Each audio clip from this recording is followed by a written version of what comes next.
Now, as I mentioned before, Pink Sweets is programmed by the same guy that did Pork, that Shinobu Yagawa. Now, he...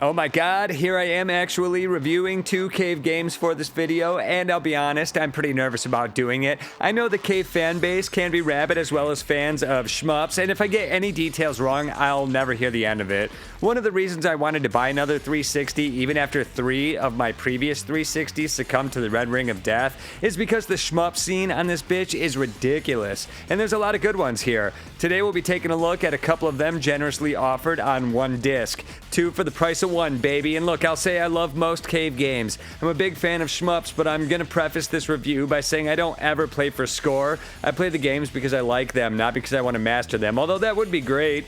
I just can't realistically expect that I'll ever get to that point with most of them because I don't have the time or the patience to do it. I hardly ever get through a shmup on 1 credit, and quite frankly, I'm not amazing at these games, though I'm more than capable on a select few that I've played the shit out of, like Muchi Hime-sama Futari or Pro Gear. I'm not a high score seeker or trying to get my name on any charts, so if that's you, this video might not be your jam, but stick around and perhaps you'll be entertained anyway, or maybe completely annoyed, who knows. I tried my best to get all the details in this review correct, however, I would be grateful if you kindly let me know, as well as any of the viewers, if I got any details in this video wrong in the comments. And I very well may have, because these games are intricate and they can be hard to comprehend at times, but I did my best to try to be as accurate as possible. With that disclaimer out of the way, I'm going to be taking a look at a couple obscure shooters developed by a company known as Cave, and they are Muchi Pork, which I will refer to as Pork from now on, as this name is ridiculous, and Pink Sweets, which were released as a double feature for the Xbox 360 in 2011. Pork is a game I've never completed until now, and Pink Sweets I somehow have never played until I played it for this review, and man did I die a shitload. You'll see in the footage that Muchi Pork didn't give me much of a hard time, which I just said the full name again, whatever, and Pink Sweets kicked my ass so hard I'm not sure I'll ever walk normally again. Like I said, I don't care too much about scoring, so I'm not going to be covering the intricacies of the scoring system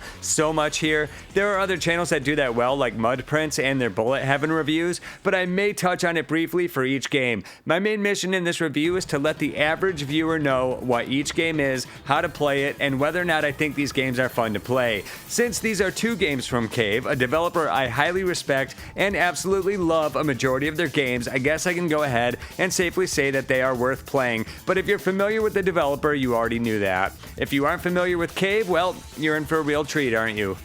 Welcome back to the channel, you little nasties. I am the Nasty Bee. I am the host and founder of the Nasty Network, something I just made up right now. And in the infamous words of Mandy Moore, I'm not a yo-yo. I'm not a thing you let go. Now today we're going to be taking a look at 2 games, Muchi Pork and Pink Sweets. The first one I'm just going to refer to as Pork from here on out, because I don't ever want to say Muchi ever again. Now this game was released in arcades in 2007 and on the Xbox 360 in 2011. Let's go into it now.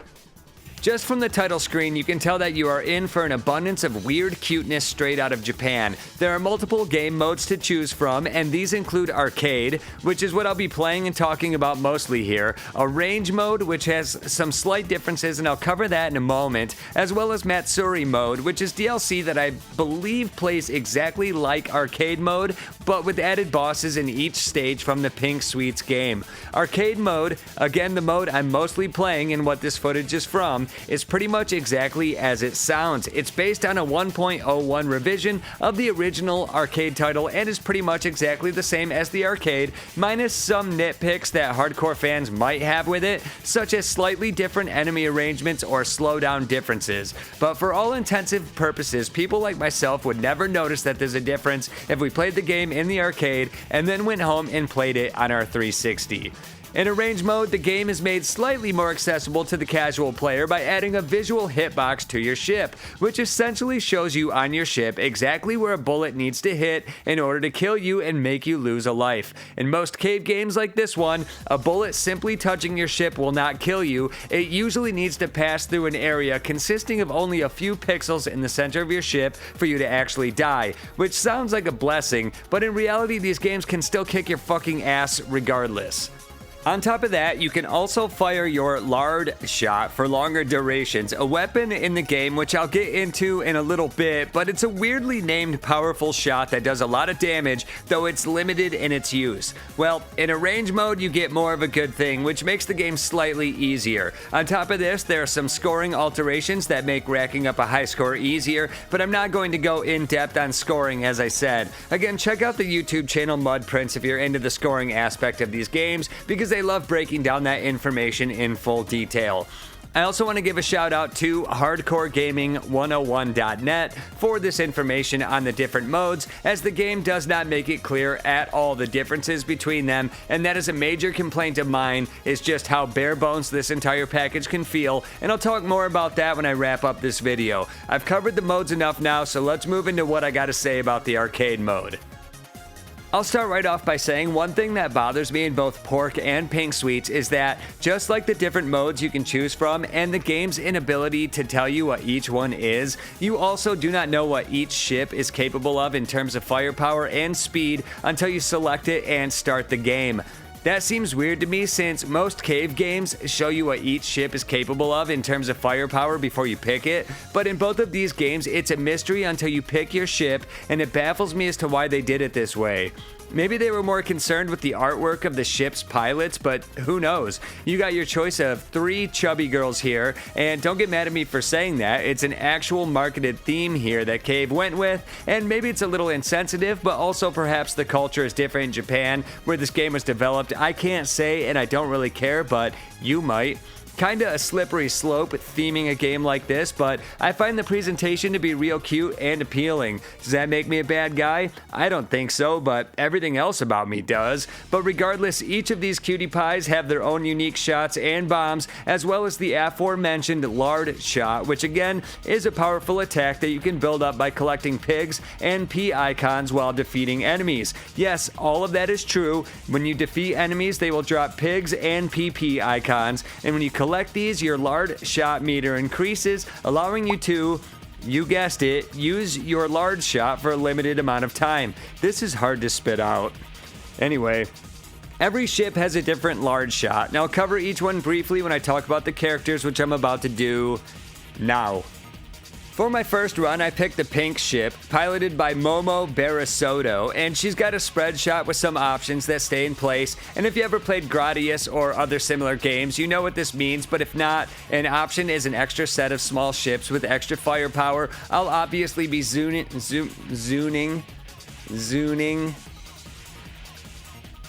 Oh my lord. I'll obviously be zooming in on them now, so you know what I'm referring to, unless I'm not paying attention to what I'm doing, which clearly I'm not because I can't speak for shit.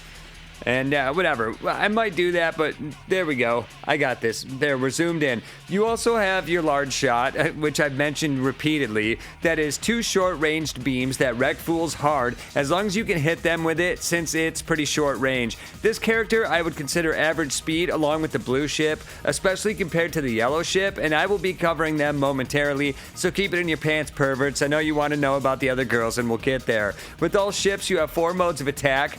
You have your standard rapid shot, which is performed by rapidly tapping the fire button and its average power, but your ship maintains its default speed. You have a focus shot, which is performed by holding down the shot button, and by doing so, you are more powerful, but your ship moves slowly while doing so. Finally, you have the lard attack, again mentioned for like the 50th time, and a bomb attack. When using the lard attack or a bomb, enemies will drop a ton of medals, which you can collect to build up your score, and most medals can be collected by releasing the lard shot or focus shot, then pressing either button again.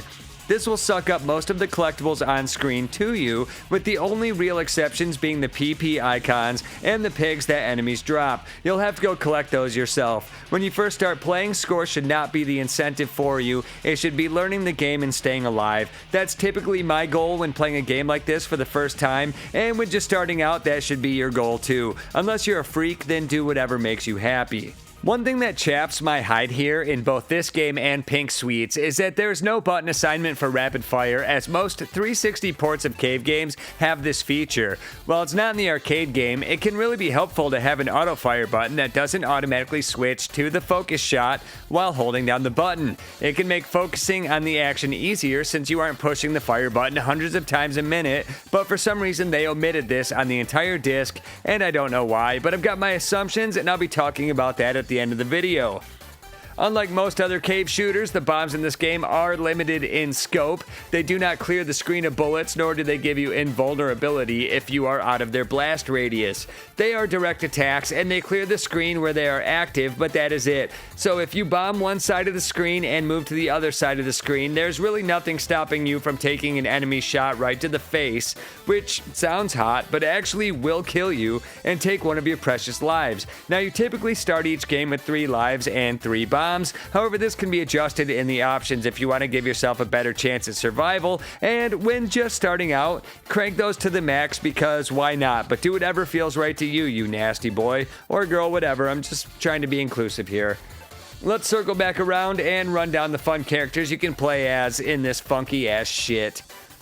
I already mentioned Momo Barasoto, a name that rolls right off the tongue, don't you think? But what about the others? Alright, well, I gotta speak some more Japanese names here, so bear with me as I might butcher these, and I probably will. I don't know if you've noticed, but my first language is English, and my second language is cuck, but I'll do my best. In the right corner, we got the blue ship, piloted by an Ikuo Katakuchi, and she's got some of the aforementioned options that follow her around and stay in her path. These little ships fire when she fires, which is pretty standard, and their lasers can lock onto enemies, which is unique to her.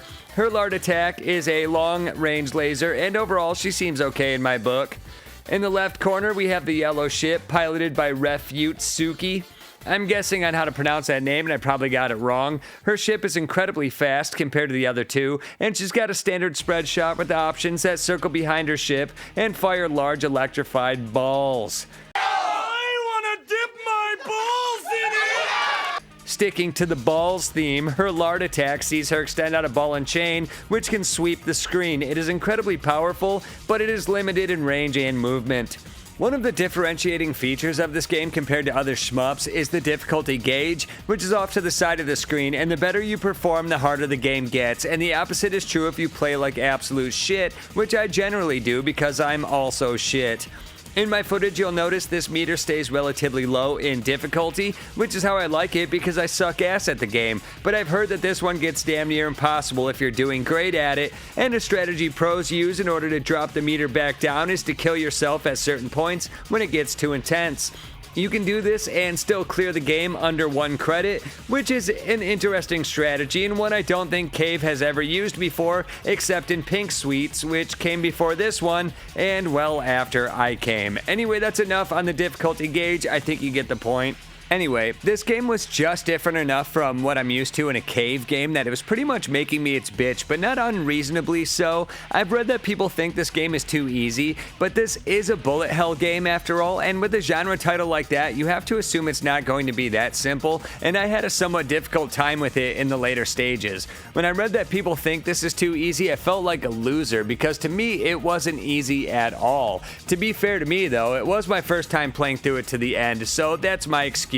And look, nothing about Pork is going to really surprise you as far as shmups go. The level design is good, but nothing that really stands out. There's towns, deserts, industrial stages, but nothing that really grabs your attention like Cave's other games such as Muchi Hime-sama Futari with its lush organic presentation, or any Dodonpachi game, whatever theme they feel like going with, or Death Smiles with its horror anime theme. You get the point. These stages exist because they have to in this game, and there's so much going on on during each stage that you don't even notice them, which is pretty typical for the genre, but watching my playthrough now, there's still nothing here worth writing home about. They do look good, and cave games usually stand above other shmups from other developers at the time of their release, but as a cave game, this isn't going to knock your little undies off.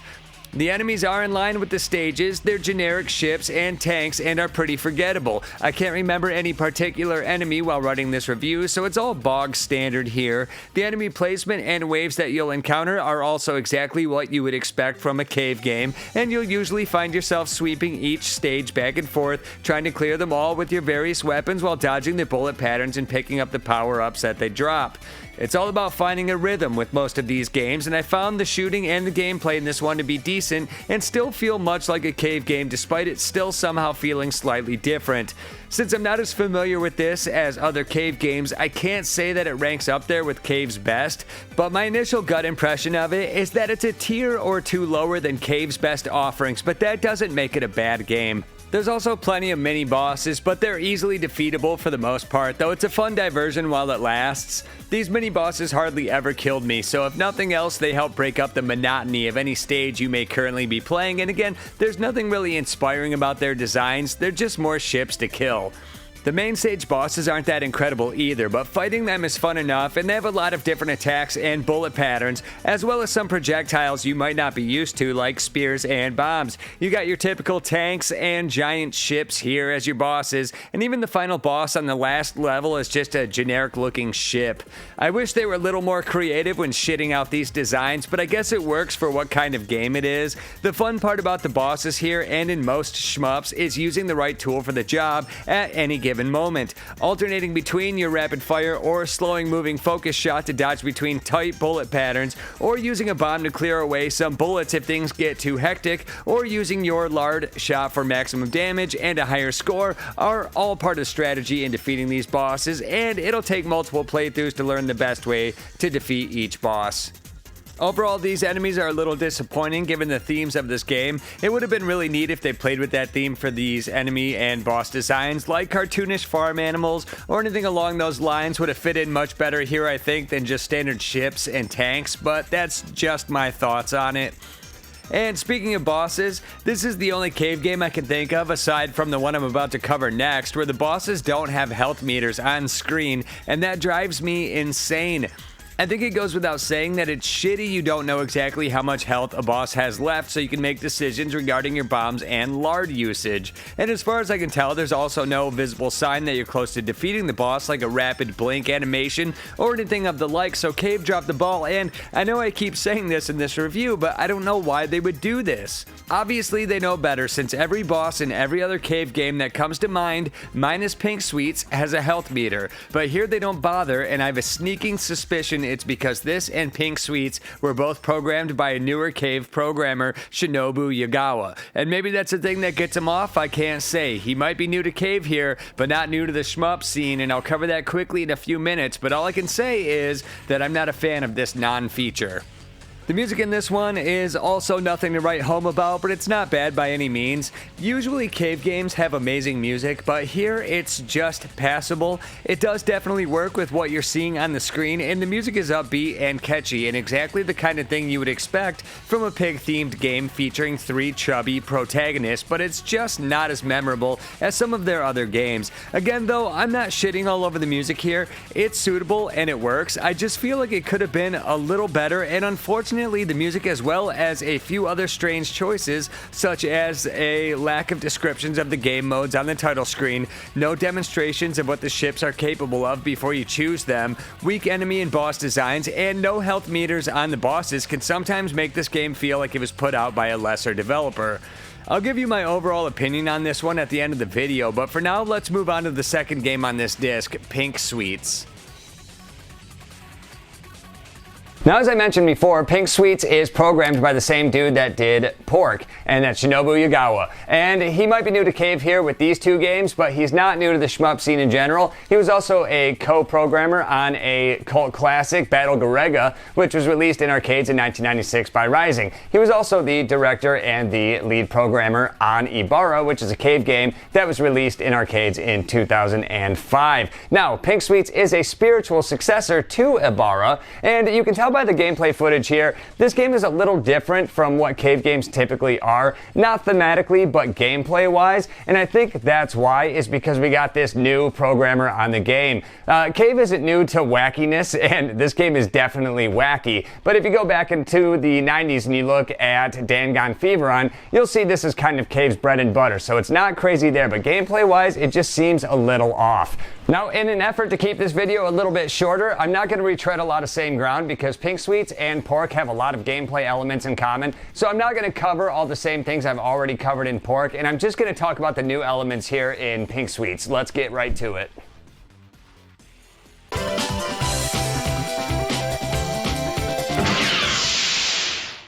This game was released in 2006 in arcades, 1 year after its predecessor, Ibarra. This game is not too difficult for the first 4 levels, as the game attempts to show you how the game is played. But by level 5, this game will kick your ass, and it makes no apologies. And that's fine, I expect that from a bullet hell shooter, but goddamn, this game is no joke. The options are the same here as they are in Pork. You get your choice of arcade mode, which is as it sounds, and a special arrange mode, which differs the gameplay quite a bit, and the additions are similar to Pork, plus much more. It again places a visible hitbox on the player's ship, some scoring changes, removal of all power-ups to coincide with the scoring changes, the addition of a weapon from Ibarra, and more. This is the option I chose to play, as I'd heard it was a lot more fun. I would have loved to cover the arcade mode as well, but this video would be hours long if I did. You have your choice of 4 ships, this time all slim, cosplaying female pilots, a slight contrast from what we looked at in Pork. I enjoy the art direction for both of the game protagonists and have no complaints here.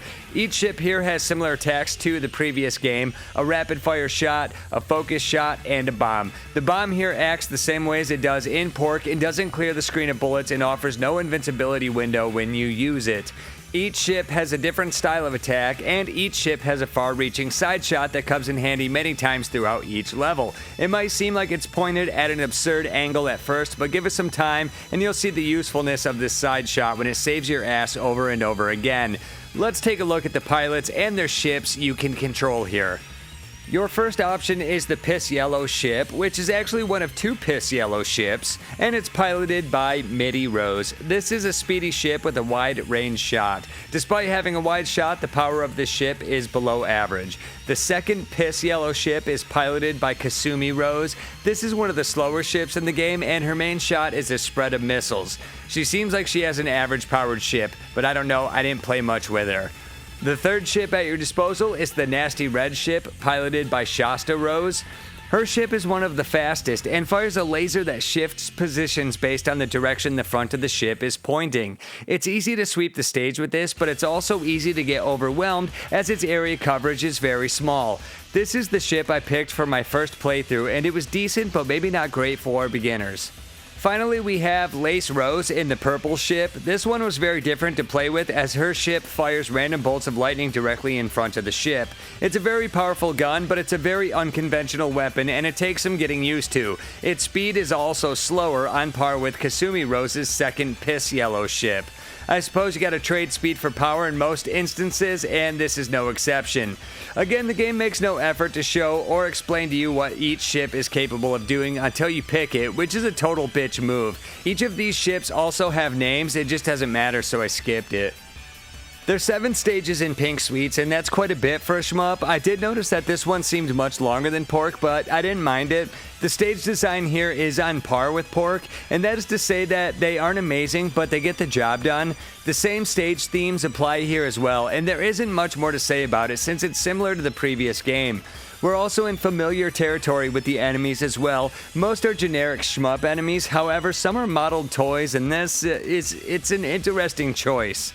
The bosses and mini-bosses look like vintage robot toys, with one particular mini-boss consisting of multiple toy tanks that will waste no time kicking the ever-loving shit out of you, and it's a strange aesthetic given that the stages themselves look like typical stages, so they don't exactly fit in with the overall look of the game. I don't know if I like it or hate it, but it's definitely different, and because of that I do find that the bosses here are more memorable than those found in Pork. They're definitely more fun to play, and I'll go into this and how the game plays in just a moment. Let me show you some examples of the bosses and the mini-bosses real quick.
As I said, my opinion on this is up in the air, but it's interesting and unforgettable to say the least. One major complaint is that the final stage bosses look very similar to one another, most, if not all, being toy robots that look akin to a 1950s science fiction film like The Day the Earth Stood Still.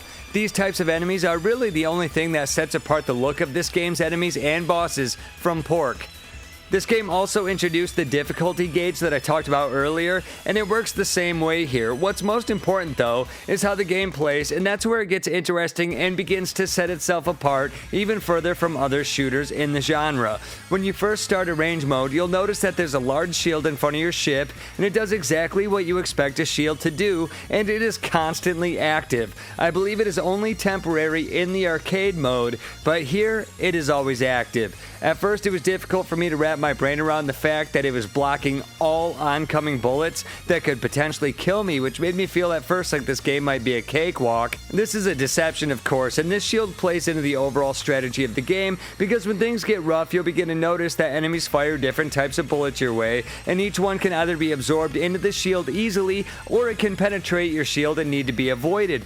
This is where the difficulty ramps up, because the absorbable bullets almost act as a distraction, so you don't see the real dangers heading your way. Aside from the round bullets that can be absorbed, missiles, spears, and lasers will go right through your shield and kill you, and these can blend right in with the standard bullets littering the screen, sometimes hundreds at a time. And lasers in this game are instant, screen-filling affairs, so if you don't see an enemy charging one up and happen to be in its line of fire, you can kiss your ass goodbye. In later levels, it can be extremely fun absorbing hundreds of bullets when you should be dead as hell and trying to focus only on the lethal oncoming bullets. The boss battles too will also destroy you quickly, as many have lasers and missiles at their disposal, and they waste no time throwing them your way. Some of the later bosses killed me so many times I had to use multiple continues just to defeat them.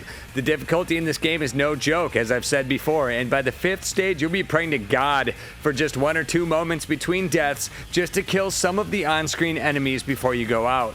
I believe it was stage 5 when you encountered the toy train mini-boss, and this enemy murdered me more times than anything else in the game. The consistency of death here was at first frustrating, and then it became hilarious just how insanely difficult this mini-boss is. And I'll just let the cat out of the bag now how I feel about this game, since we're nearing the end of the video anyway. I love it. I was on the fence about it when I first started, but once the difficulty ramped up and it began to challenge me hard, I found myself laughing at how shitty I am at the game, while also having a blast trying not to die every couple of seconds. There's still 2 more stages to go after 5, and they are brutal and they will test your skills. And despite this being a longer game, I never felt like it overstayed its welcome, which is very easy for a shmup to do. I think the perfect length for these types of games is 45 minutes. However, this one took me about an hour to complete, and I'm completely fine with that, as the time flies right by.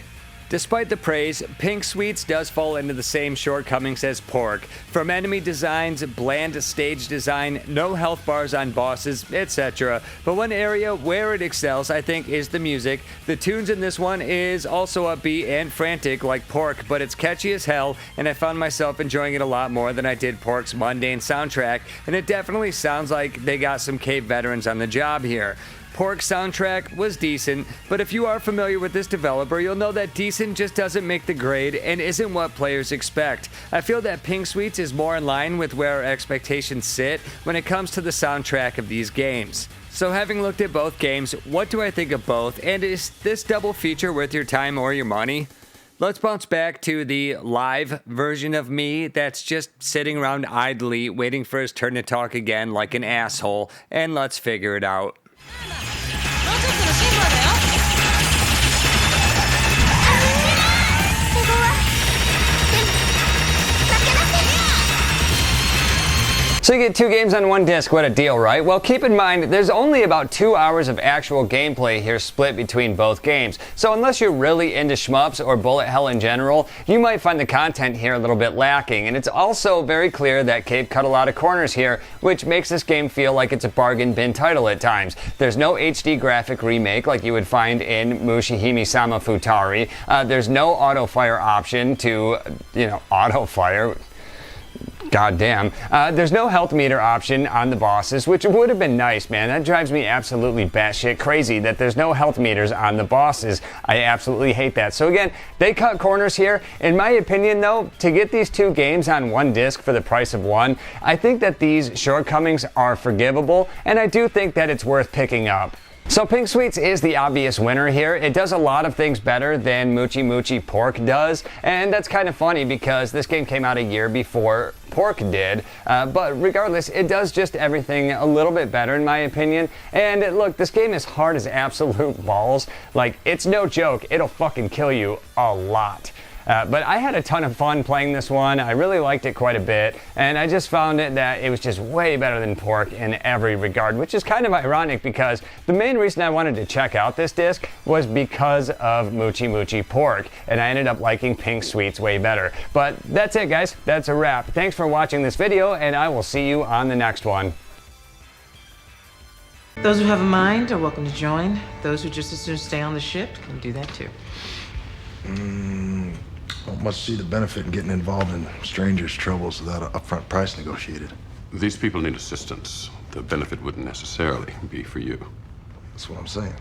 No one's gonna force you to go, Jane. As has been stated, this job is strictly speculative. Good. Don't know these folks, don't much care to. Their horse. I'm in. Wash, plot a course.